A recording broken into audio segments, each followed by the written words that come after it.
Rikthimi i tretë i Sali Berishës këtë të herë nga qyteti historik i Krujës u shoqërua me një pritje të ngrohtë nga qytetarët.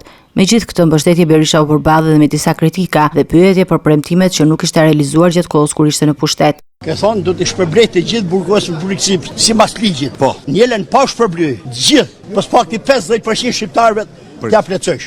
Prit. Do të ngjoj. Jo, të flas dëgjoj.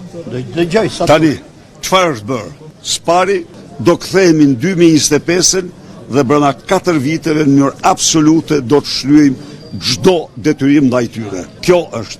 Ish kryeministri Berisha u ndal në rrugicat e Krujës ku pavarësisht vizitës në këtë qytet, duket se mendja e tij ishte tek kundërshtari politik në Tiranë. Në skap janë bërë mbledhje emergjente, urgjente, ra bomba, sikur ra bomba. Dhe ky dilte mas dite thoshte burr më të mirë se Altin Dumani nuk ka Shqipëria.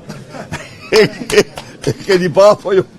Në një bisedë të ngrohtë me tregtarët e tregut artizanal, Berisha prezantoi programin ekonomik me premtime për rritjen e pagave dhe pensioneve, si dhe uljen e taksave. Do bëjmë gjithçka për t'u lehtësuar.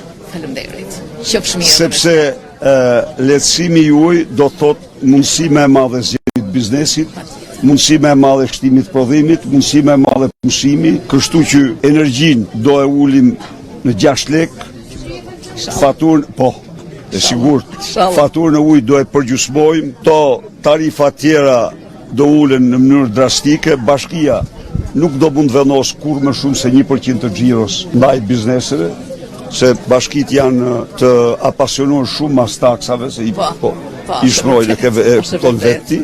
Pas një periudhe hezitimi, Berisha hoqi xhaketën e politikanit dhe u bashkua qytetarëve duke pranuar dhuratën simbolike nga krutanët. Ajo që e surprizoi nuk ishte vetëm xhupleta e qeleshja, por edhe bufi që i dhuruan.